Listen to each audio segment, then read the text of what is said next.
Julius સીઝરનું નામ કદાચ કેટલાકે સાંભળ્યું હશે. બહુ જ મોટો યોદ્ધો થઈ ગયો. એ જ્યારે પણ યુદ્ધ કરવા માટે જતો ત્યારે એની એક વિશિષ્ટ રીત હતી. એ ક્યારે પાછી પાની ન કરતો.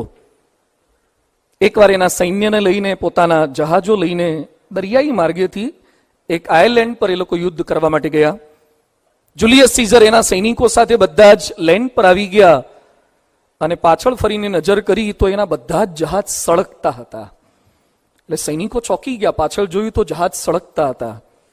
એનો નિયમ હતો કે ક્યાંય પણ યુદ્ધ કરવા માટે જાય ત્યારે જેમાં આવ્યા હોય એ વાહનોને દરિયાઈ માર્ગે જવાનું એ સળગાઈ દે. શા માટે? પાછા ફરવાનો કોઈ વિકલ્પ રહેવો જ ના જોઈએ. નહીં તો કેટલાક વાળા તો રિટર્નની તૈયારી સાથે જ આવ્યા હોય, ભાગવાની. થાય એટલું ઠીક છે, નહીં તો હવે નીકળી જઈશું. રિટર્ન થવાનું જ નથી. એના માટે એક પ્રસિદ્ધ સેન્ટેન્સ હતું, આઈ કેમ, આઈ સો એન્ડ આઈ કોન્કર્ડ. હું આવ્યો, મેં જોયું અને મેં જીતી લીધું. બહુ જ બહાદુર યોદ્ધો હતો એ જુલિયસ સીઝર. ઇજિપ્તની રાણી ક્લિયોપેટ્રા એને એકવાર જોઈ ગયો અને પછી જુલિયસ કહે છે, આઈ કેમ, આઈ સો હર એન્ડ આઈ વોઝ કોન્કર્ડ. પહેલા હું યુદ્ધો જીતતો હતો, પહેલા હું કિલ્લાને જીતતો હતો, હવે હું જીતાઈ ગયો છું. અહીંયા પણ કેટલાક જુલિયસ સીઝર હશે. આમ સીઝર જેવા હોય પણ પ્રેમમાં પરાસ્ત થઈ જાય એટલે સિઝલર જેવા થઈ જાય. પ્રેમ એટલે સીઝર થી સિઝલર સુધીની યાત્રા. સારા સારા હોનહાર યુવકો જે પ્રેમને સમજી નથી શકતા એ કારકિર્દી ગુમાવે છે. સચિન અને વિનોદ કામલી બંનેનો ક્રિકેટમાં સાથે જ પ્રવેશ થયો હતો. કદાચ કેટલેક અંશે વિનોદ કામલી તો સચિન કરતા પણ સારો ખેલાડી હતો. છતાં પણ વિનોદ પ્રેમને સમજી ન શક્યો અને વેક્સ, કાનના બુટિયા, લવશીપ, ફ્રેન્ડશીપ એમાં લેવાઈ ગયો અને ક્રિકેટ એને ગુમાવવું પડ્યું. ક્યાંક તમારો અભ્યાસ બગાડે એ પ્રેમ નથી. કારકિર્દી બગાડે એ પ્રેમ નથી. કલંક લગાડે એ પ્રેમ નથી. મા બાપ પ્રત્યેના પ્રેમને ધક્કો લગાવે એ પ્રેમ નથી. એટલે પ્રેમને આજે સમજવો છે, એની ડેફિનેશન સમજવી છે. વોટ્સ લવ? લવ એટલે એક મેસેજ નહીં. લવ એટલે ખાલી એક વોટ્સએપ નહીં, એક લાઈક, એક ટ્વિટર નહીં. લવ એટલે એક સ્માઇલ, એક હાસ્ય, એક લાફ, એક સાનિધ્ય, એક સ્પર્શ નહીં. લવ એટલે એક લેટર, એક કાર્ડ, એક કેન્ડી, એક કોફી, એક કેક અને કસમ નહીં. લવ ખાલી એટલું જ નથી. લવ એટલે લિમિટલેસ લિબર્ટી. લિમિટલેસ લિબર્ટી. પ્રેમ એટલે પરમ આનંદ. એના કરતા કોઈ આનંદ છે જ નહીં. એક પુસ્તક છે પ્રેમ પર. એનું ટાઇટલ શું છે? પ્રેમ એટલે પ્રેમ એટલે પ્રેમ. તમે પ્રેમની વ્યાખ્યામાં બાંધી જ ના શકો. એ અમર્યાદિત છે. છતાં પણ જે માણસો પ્રેમને નથી સમજી શકતા એની પરિસ્થિતિ શું થાય છે? હમણાં થોડાક સમય પહેલા ન્યૂઝમાં એક પ્રસંગ આવ્યો. ચરોતરનો એક યુવાન, આ જ પ્રદેશનો યુવાન, આફ્રિકા રહે છે, સારો ધંધો કરે. એને ફેસબુક ઉપર ગોંડલ બાજુના એક ગામની યુવતી સાથે પ્રેમ થયો. આફ્રિકાના યુવાનને ફેસબુક પર ગોંડલ બાજુના એક ગામની યુવતી સાથે પ્રેમ થયો અને સોશિયલ મીડિયાએ પ્રેમનું કામ બહુ જ સરળ કરી નાખ્યું છે. સરળ, સોંગું, ઈઝી. બહુ સરસ રીતે માણસો પ્રેમમાં જોડાઈ શકે છે, અનેક સાથે જોડાઈ શકે છે. જેના હૃદયમાં કોઈ ભેદભાવ નથી કોઈના માટે, જે લોકો અનેકને પ્રેમ આપી શકે છે. સોશિયલ મીડિયાએ કામ કર્યું છે. એટલે એને ગોંડલની યુવતી સાથે ફેસબુક પર પ્રેમ થયો. પછી પ્રેમ બહુ જાજો રહે એટલે લગ્નમાં પરિણમે. એટલે એને કોર્ટ મેરેજ કરી લીધા. પરિવારના સભ્યોને ખબર પડી એટલે નક્કી કર્યું કે ભાઈ બોલે તે કરી લીધા, પણ હવે અમારાથી તો કઈ થયું નથી, એટલે વિધિ વિધાનમાં આપણે માનીએ છીએ તો લગ્ન કરીએ, આણંદથી જાન લઈને જઈએ. એટલે જાન લઈને ગોંડલ બાજુ આવ્યા. લગ્ન સરસ રીતે થઈ ગયા, વિધિ પણ પૂરી થઈ ગઈ. વિધિ પછી કંઈક એવો ક્રમ આવતો હતો કે વિદાય લેતા પહેલા કંઈક લાપસી કે કંઈક ખવડાવવાનું હોય. એમાં ત્યાંનો રિવાજ એવો હતો કે 5 જણાને જમાડવાના, વર પક્ષ વાળા 5ને ખવડાવવાનું અને વર વાળા 25 ને લઈને આવ્યા. એટલે કન્યા વાળા કે અમારી જ્ઞાતિમાં 25 નો રિવાજ જ નથી, 5 જ. પેલા કે ના, કે 25 ને તો ખવડાવવું જ પડે. એટલે બહુ રસાકસી થઈ, હુંસાતુસી થઈ. છેવટે કન્યા વાળા માંડ્યા, માની ગયા કે વાંધો નહીં 25 ને. પેલા લોકોએ બોલાયા તો 62 થયા. એટલે કન્યા વાળા કે 5 ના 25 કર્યા, હવે તમે 62-65 સુધી અડી જાઓ છો, આ તો બિલકુલ ના ચાલે. ઝઘડો થયો, પોલીસ બોલાવી પડી. પોલીસ આવીને છેવટે એ નિર્ણય પર આવ્યા કે છૂટાછેડા લઈ લો. જટ મંગની પટ બ્યા પટ ડિવોર્સ. તરત જ ફેસબુક પર પ્રેમ, કોર્ટમાં મેરેજ અને ચોરીમાં છૂટાછેડા. આ પ્રેમ, એક ઇંગ્લિશ કોટેશન તમે ક્યાંક સાંભળ્યું હશે, લવ એટ ફર્સ્ટ સાઇટ. અને આ જોયા પછી એમ લાગે છે કે love dies at first fight. Love dies, ગમે ત્યાં લવ મરી જાય છે એટ ફર્સ્ટ ફાઇટ. પહેલી જ ફાઇટમાં કેમ લવ મરી ગયો? વિક્ટર હ્યુગોએ સરસ લખ્યું છે, the supreme happiness of life is to be loved by someone's. તમને જ્યારે ખબર પડે ને કે કોક તમને ચાહે છે અને પછી ભૂલી જાઓ, તમને કોઈ દુઃખ જ ના લાગે, આમ ગલી ગલી થયા કરે, આનંદ જ આવ્યા કરે, તમે ગ્રેવિટીની બહાર જતા રહો. The supreme happiness of life is to be loved by someone's. કોઈક તમને ચાહે છે અને એમાંય કોઈક તમને આઈ લવ યુ કે. આવતીકાલે છે.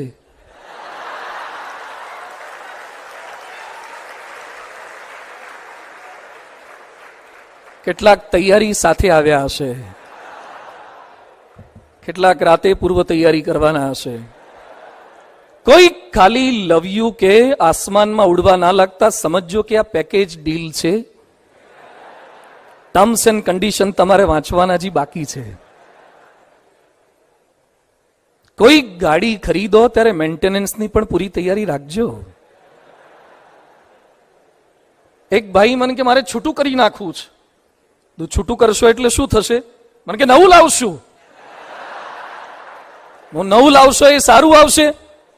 મને કે થોડુંક એમાં તકલીફ તો રહેશે. બધું યાદ રાખો, દુનિયાની કોઈ પણ ગાડી મેન્ટેનન્સ વગરની આવતી જ નથી.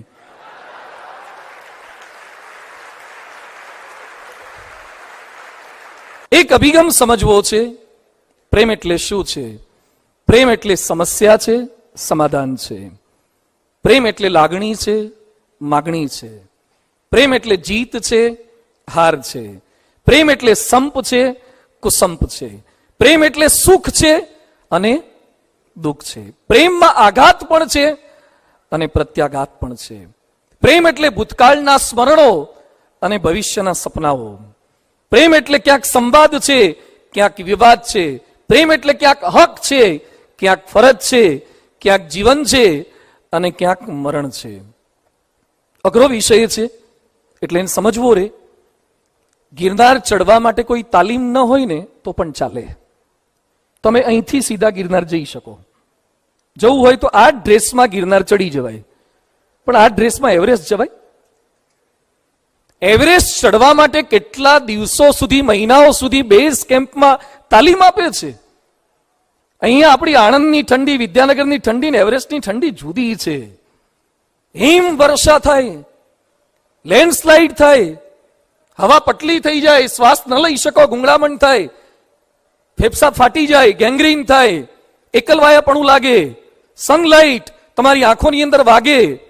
ત્યાં બાથરૂમ અને સંડાસ કેમ જવું ને એની પણ મહિનાઓ સુધી તાલીમ આપે છે.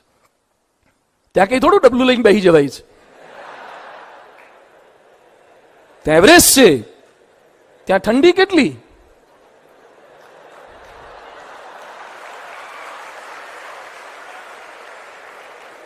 એટલે એવરેસ્ટ પર ચડવું હોય તો એની તાલીમ છે. આ તાલીમ એ કોઈ ડરાવવા માટે નથી હોતી, પણ વચ્ચેથી હિંમત ન હારો ને એના માટે હોય છે. તૈયારી કર્યા વગર તો ગિરનાર કે ચોટીલા ચડાય, એવરેસ્ટ નહીં. એમ પ્રેમ કરતા પહેલા, પ્રેમમાં જોડાતા પહેલા પ્રેમરૂપી પર્વતને સમજવો પડે કે એના ચઢાણ કેવા કપરા છે, એને સમજી લેવા પડે. અને ન સમજ્યા હોય તો લગ્ન પહેલા ચંદ્રમુખી લાગે, લગ્ન પછી સૂર્યમુખી થાય, 2-3 છોકરા થાય એટલે જ્વાળામુખી થાય, અને પછી ઝઘડા થાય એટલે અંતર્મુખી થાય. પછી અમને કે સ્વામી ખરેખર તમે સુખિયા છો. ઘણા પરણેલા અમને મળે ને તો શું કે ખરેખર આમાં પડવા જેવું કાંઈ નહોતું. કેમ આવી અનુભૂતિ થાય છે? પણ આ પ્રેમની વાતો કેવળ સ્ત્રી પુરુષના પ્રેમની જ વાતો નથી. પ્રેમ કેવળ વિજાતીય પ્રેમ જ નથી. પ્રેમ માતા પિતા પ્રત્યેનો પણ પ્રેમ છે. પ્રેમ ભાઈ અને બહેન સાથેનો પ્રેમ છે. પ્રેમ પરિવાર સાથેનો પ્રેમ છે. સમાજ સાથે, દેશ સાથે, ધર્મ સાથે, સંસ્કૃતિ સાથે. જ્યાં જ્યાં પ્રેમ છે, જ્યાં જ્યાં આત્મીયતા છે, જ્યાં જ્યાં સ્નેહ છે, જ્યાં જ્યાં લાગણી છે, ત્યાં બધે જ આ લક્ષણો લાગી શકે એમ છે. મારી પાસે એટલા બધા યુવાનો પ્રેમની વાતો લઈ, ઝઘડાની વાતો લઈ, છૂટાછેડાની વાતો લઈ, કેટલાક પ્રેમ લગ્નવાળા પણ આવે છે અને કેટલાક પ્રેમ ભગ્નવાળા પણ આવે છે. પછી દેવદાસ બનીને ફર્યા કરે, ઉદાસ થઈને. એ બધાની વચ્ચે આજે લેસન સમજવા છે, લેસન્સ ઓફ લવ. 8 લેસન છે, 8 શબ્દોથી આ પ્રેમને સમજવો છે. અને જે આને યથાર્થ સમજે એ જીવનમાં ક્યારેક કોઈની પ્રત્યેના પ્રેમની અંદર નિષ્ફળ ન જઈ શકે. 8 lessons of love. First lesson, love is to care. Love is to care. CARE. Love is to care. Love એટલે સંભાળ લેવી એ છે. રવિશંકર મહારાજ થઈ ગયા, ગુજરાતના મુખ સેવક. નળકાંઠાના પ્રદેશમાં ભાલ વિસ્તારમાં એકવાર વિચરણ કરવા માટે નીકળ્યા. એમાં એક ગામમાંથી પસાર થતા હતા. એક ખેડૂત ખાટલા ઉપર બેઠો બેઠો એક બાળકને રમાડતો હતો. અને એક બાઈ, અપંગ બાઈ, પગ વગરની બાઈ, ડિસેબલ બાઈ, એ ઘસડાતી ઘસડાતી વાસણ ધોતી હતી અને વાસણને કોરી જગ્યા પર ઊંધા પાડીને સૂકવતી હતી. રવિશંકર મહારાજે આ જોયું એટલે રવિશંકર મહારાજ પેલા પુરુષને પૂછે છે કે આ સ્ત્રી તમારી છે? હા કે મારી ધર્મપત્ની છે. એક એને લગ્ન થયા પછી ડિસેબિલિટી આવી છે? ના કે પહેલેથી અપંગ હતી. તો તમે એની સાથે લગ્ન કેમ કર્યા? એ સમયે પેલો પુરુષ જવાબ શું આપે છે કે બાપુ મને ખબર હતી કે અપંગ છે, અપાહિત છે. મેં વિચાર એમ કર્યો કે એને કોણ મળશે, એને પાછો અપંગ મળશે તો કોણ કોની સંભાળ રાખશે? મેં કીધું એ ભલે અપંગ છે પણ હું તો સક્ષમ છું ને. એનો સ્વભાવ સારો છે, એના ગુણો સારા છે, સદગુણો સારા છે, મૂલ્યો સારા છે. એટલે મેં એના શરીર સામે ન જોયું પણ એના સ્વભાવ સામે જોયું અને મેં એની સાથે મેરેજ કર્યા, એની સેવા કરવા માટે.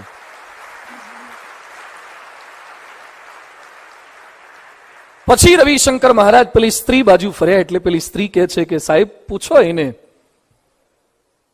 લગ્ન કરીને આવી ત્યારથી અપંગ છું. આજ સુધી વાસણ ઘસવા માટે બીજા કોઈને બોલાયા છે? કચરા પોતા કરવા બોલાયા છે? ઘરનું બધું જ કામ હું કરું છું.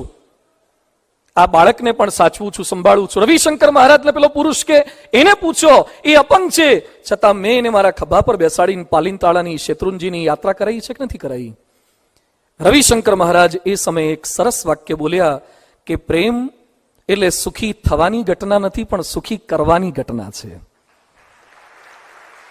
કેટલાક લોકો શું માને, એ મને મળી જાય ને તો સુખ સુખ ને સુખ. જે લોકો એમ બોલે ને કે એ મને મળી જાય તો સુખ સુખ ને સુખ, એ પ્રેમ નથી. તમારા માટે લોકો એમ બોલે ને કે એ મને મળી જાય તો મને સુખ સુખ ને સુખ, એ પ્રેમ છે, એ નિરાશ છે, એ સંભાળ છે. પ્રેમ એટલે ખાલી માગણી નથી, અપેક્ષાઓ નથી, જરૂરિયાત નથી. ઘણા લોકો મિત્રને શું કે, મારા માટે પ્રેમ છે તો પેટ્રોલ પૂરી દે. એટલે તારા માટે પ્રેમ હોય એટલે મારે પેટ્રોલ પુરાવાનું? પ્રેમ હોય એટલે મારો મોબાઈલ તને ઘડીએ વાપરવા આપવાનો? મારા માટે પ્રેમ હોય તો આટલું ના કરે. પ્રેમ એ કોઈ સોદાબાજી નથી. પ્રેમ કોઈ માગણી નથી. પ્રેમ કોઈ શરતો નથી. પ્રેમ પોતાની જરૂરિયાતો બતાવે નહીં, સામેવાળાની જરૂરિયાતોને સમજે. પ્રેમચંદની એક સરસ વાર્તા છે. એક નાનકડો બાળક એક ગામમાં પોતાની માતા સાથે રહેતો હતો, વિધવા માતા. અને બાજુના ગામમાં કંઈક મેળો ભરાયો હશે એટલે બાળકની જવાની ઈચ્છા. એની માતાએ પોતાની બચતમાંથી માંડ 1-2 રૂપિયા એને આપ્યા. બાળક મેળામાં ગયો, પાછો આવ્યો. એની માતાએ પૂછ્યું કે બેટા મેળામાંથી શું લાયો? મેળામાં તે શું કર્યું? ચકડોળમાં બેઠો? ના. ફટાકડા ફોડ્યા, ફુગ્ગા ફોડ્યા પેલા ગનથી? ના. ડ્રેગોનમાં બેઠો? ના. ત્યાં કઈ રગડા પેટીસ પાણીપુરી ખાધી? ના. તો શું કર્યું 2 રૂપિયાનું? એ કે મમ્મી થોડીક વાર આંખો બંધ કર તો બતાવું. એની માતાએ આંખો બંધ કરી, હાથ ખુલ્લા કર્યા.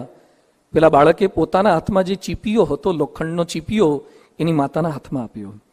એની માતા કે બેટા આ તે શું કર્યું? તે કેમ પૈસા ચકડોમાં ના વાપર્યા, ફુગ્ગામાં ના વાપર્યા, ખાવા પીવામાં ના વાપર્યા, ફરવામાં ના વાપર્યા? એ કે માં, હું છેલ્લા કેટલાય વર્ષોથી જોઉં છું તું વિધવા છે છતાં મને ભણાવવા માટે મહેનત કરે છે, બીજાના ઘરમાં કામ ધંધા કરે છે. આપણા ઘરમાં તું રોટલા મને બનાવી આપે છે, એમાં લોઢીને પકડવા માટે એક સાણસી કે ચીપિયો નથી, એટલે તું હાથેથી કપડેથી પકડવાનો પ્રયત્ન કરે છે. કેટલી વાર દાજી જાય છે. જ્યાં સુધી મારી માના હાથની અંદર એક ચીપિયો ન હોય ત્યાં સુધી મને ચકડોળમાં ફરવાનો વિચાર કેમ આવે? આ પ્રેમ છે.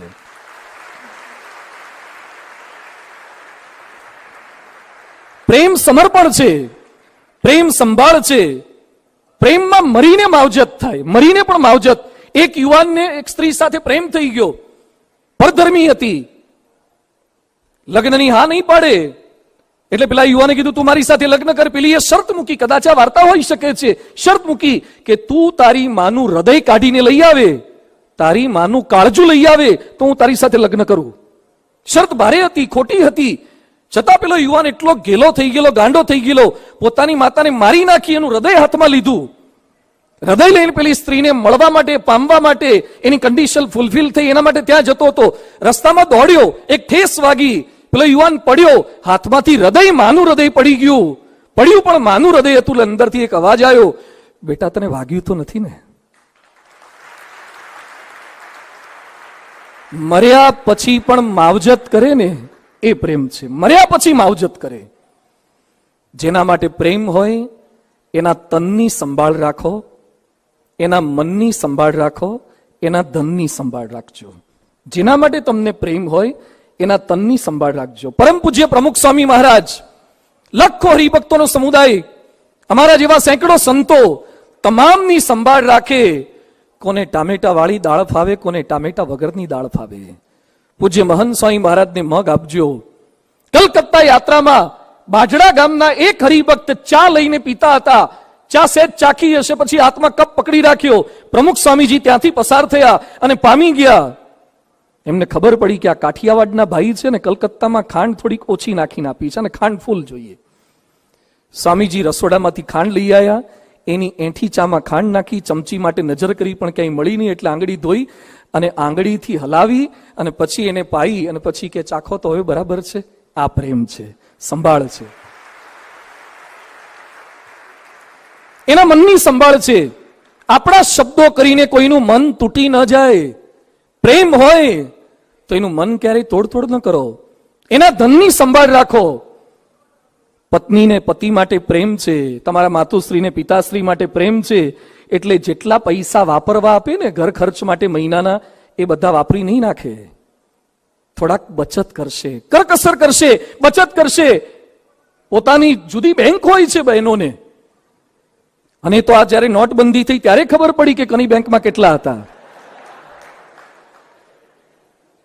પણ પ્રેમ એટલે ધનની સંભાળ છે.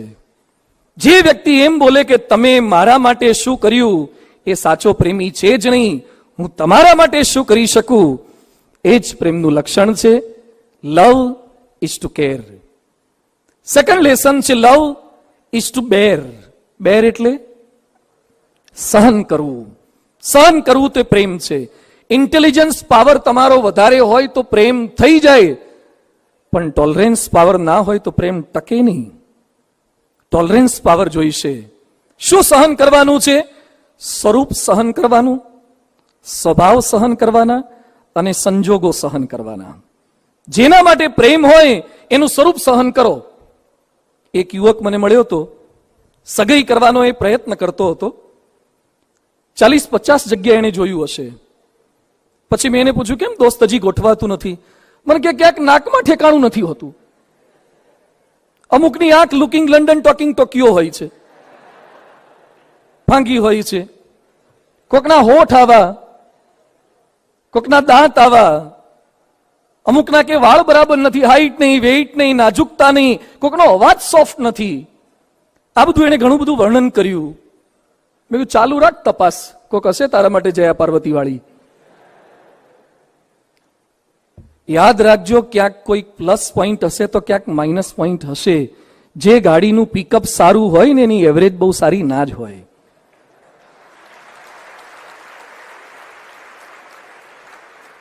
પિકઅપ સારું હોય તો તમારે એવરેજ જતી કરવી પડે. એમ જેને તમે સ્વરૂપ બહુ જોવા જશો તો પછી થોડુંક સહન કરવાનું પણ વધારે થશે.